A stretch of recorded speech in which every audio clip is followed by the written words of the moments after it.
Bom dia a todos vocês, né? Me chamo Christian, mais novo aqui entre vocês, né? E já recebi uma missão já de estar compartilhando uma mensagem, né? E quero agradecer a Deus, pastor Everton, né, por essa oportunidade e dizer que é uma alegria estar aqui com vocês, né? E desde já está me colocando à disposição de cada um dos senhores, né? Mais um amigo que vocês podem contar. Amém? A mensagem que eu tenho a responsabilidade de compartilhar com vocês nessa manhã fala sobre o poder de Deus. O nosso Deus, ele é conhecido como Deus do impossível, né? Ele é um Deus que, para aqueles que seguem as Escrituras Sagradas, que acreditam, né, na Bíblia Sagrada como sendo um livro totalmente inspirado por Deus, ele foi escrito por aproximadamente 40 escritores, em épocas diferentes, em anos diferentes, e você não encontra nenhuma contradição, né? Isso prova que ela é inspirada por Deus, né? E a Bíblia Sagrada, ela conta histórias que, como Deus abriu um mar vermelho para um povo passar, Deus parou um sol por causa de uma pessoa, Deus, por intermédio do seu Filho, ressuscitou mortos, curou muitos doentes, isso tudo para mostrar que para Ele não há nada impossível. Ele continua tendo o poder de ressuscitar mortos, ele continua tendo o poder de parar a natureza, de fazer qualquer coisa impossível. Então eu quero começar essa manhã dizendo aqui que se algum de nós aqui estiver enfrentando nesse exato momento alguma adversidade, alguma situação aparentemente aos olhos humanos assim, uma situação sem saída, para o nosso Deus tem saída, né? Onde não tem saída para o homem, tem saída para Ele. Quando você recebe uma notícia de um médico que dizendo, ó, o seu caso é um caso grave, você tem só 2 dias de vida ou 3 dias de vida. Essa é a palavra de um homem, de um médico. Mas a palavra de Deus, ela está acima da palavra do médico. Se Deus disser, você vai viver, pode uma comitiva de 20, 50, 100 médicos dizer que você tem 2 dias de vida. Mas se Deus quiser te dar vida, você vai viver aqui muito tempo ainda. Amém. Porque o nosso Deus é o Deus que não está limitado a nada e nem a ninguém. Ele é o Deus do impossível, o Deus que opera milagres, né? E a Bíblia Sagrada diz que Ele é o mesmo ontem, hoje e eternamente. Ou seja, o mesmo poder que Ele teve lá no passado, o mesmo poder que Ele teve enquanto o seu Filho Jesus caminhou aqui na terra, é o mesmo poder que Ele continua tendo hoje, para operar qualquer tipo de milagre, seja na área emocional, na área financeira, na área familiar, no casamento, né? Provavelmente aqui, alguns entre nós aqui talvez, chegou na montanha com algum desafio no seu casamento, né? A gente tem muitos testemunhos de pessoas que já estavam por um fio, né? E Deus lá na montanha restaurou. Isso é só um simples sinal do que Deus pode fazer, né? Mas não é só na área do casamento que Ele pode fazer em qualquer área, né? Às vezes você tem um filho que é rebelde, você tem um filho que é desobediente, você tem um filho que desonra você, desonra a sua esposa, é mal criado, né? Tem um gênio forte. E você pode pensar assim, poxa, meu filho não tem jeito. Quando a gente era criança, muitos dos nossos pais diziam, né? Esse filho nunca vai dar nada, esse filho não tem jeito, esse filho é uma treva, né? Mas para Deus, Ele pode transformar essa treva em luz. Amém. Ok? Amém. Então, tudo que nós precisamos é nos aproximar dEle. A Bíblia diz em Hebreus capítulo 11, que aquele que se aproxima de Deus deve acreditar que Ele é um Deus galardoador daqueles que o buscam.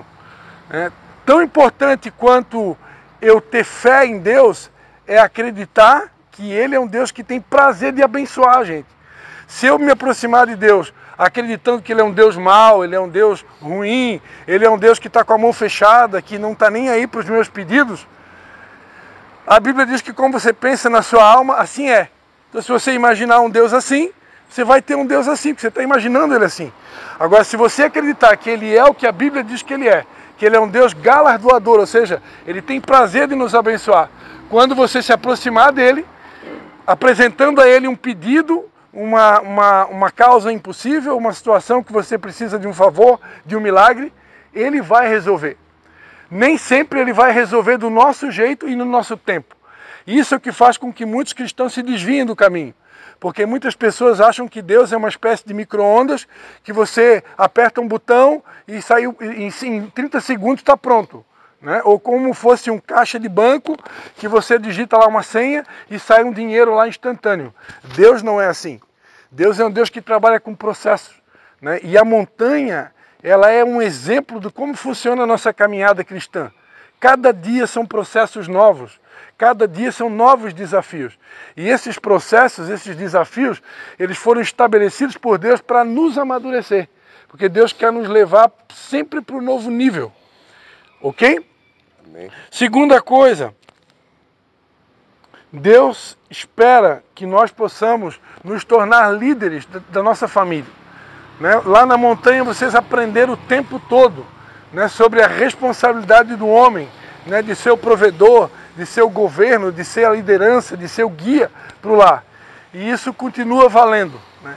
Embora que eu sempre digo que numa família onde o homem ele falha no seu papel, a mulher ela acaba se tornando a líder do lar. Né? Porque a Bíblia diz que a mulher sábia edifica. Então, às vezes, quando falta uma liderança de um homem, a mulher precisa ter que tomar esse papel. Mas é da vontade de Deus que cada homem possa assumir esse papel.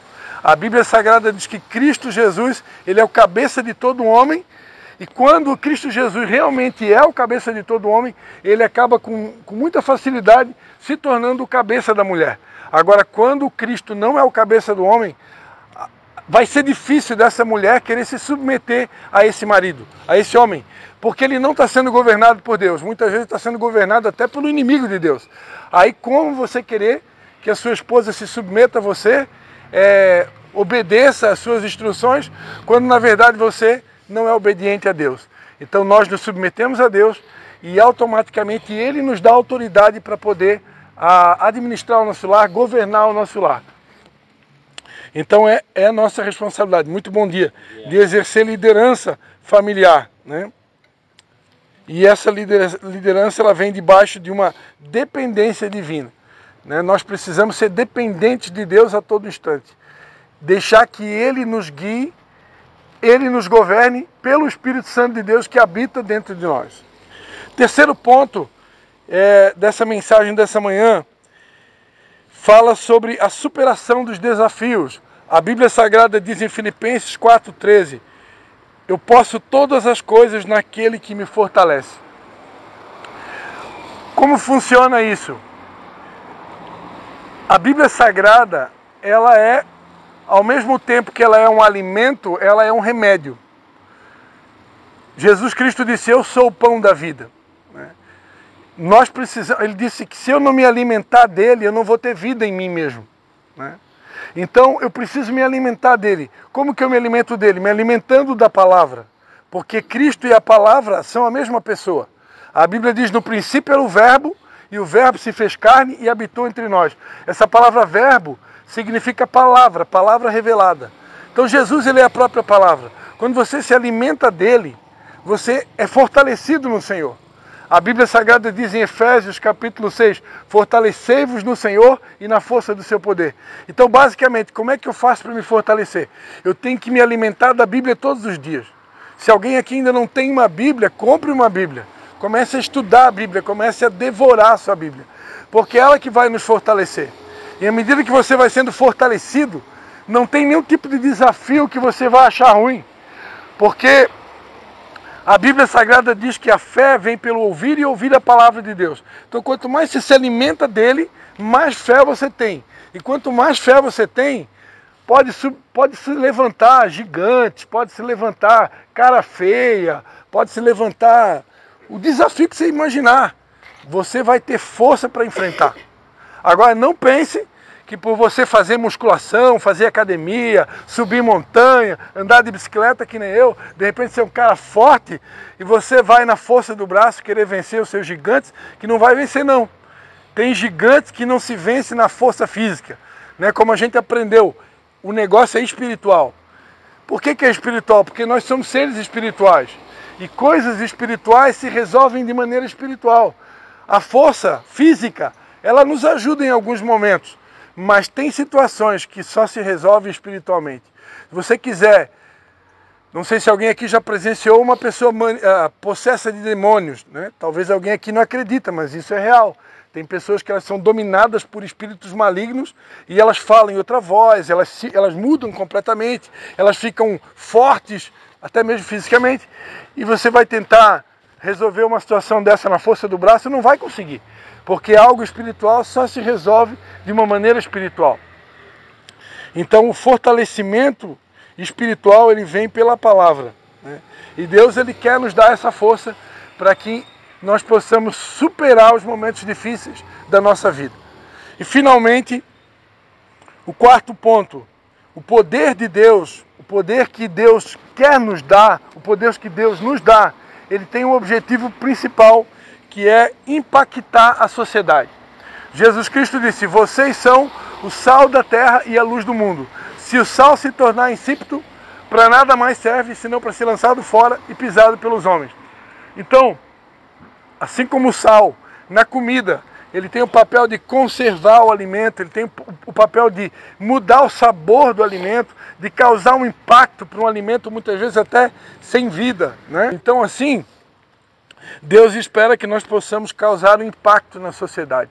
Por onde a gente passar, nós precisamos deixar uma marca, né? Os senhores aqui, muitos devem ter ouvido falar daquela grande enchente que aconteceu lá no Rio Grande do Sul, e uma equipe muito grande de legendários se disponibilizaram para servir aqueles irmãos que passaram talvez pelos momentos mais difíceis da vida deles, né? Porque ali muitas pessoas morreram, né? Muitas pessoas perderam tudo que tinham, e os legendários naquele momento ali que talvez foi a maior enchente da nossa nação até hoje, principalmente se tratando do Rio Grande do Sul, né? E os legendários ali puderam fazer a diferença, puderam ser sal, puderam ser luz, né? Ou seja, refletindo o amor de Jesus. A maior marca de um cristão, a maior marca do legendário número 1, que deu a vida por todos nós, e por isso hoje nós somos ensinados também a dar a nossa vida, é o amor, né? E foi Jesus mesmo que disse, ninguém tem maior amor do que aquele que dá a vida pelos seus irmãos. Por isso nós aprendemos essa frase, né? Que a nossa missão é dar a vida pelos nossos amigos. Por quê? Porque nós estamos copiando o legendário número 1. Amém, senhores? Amém.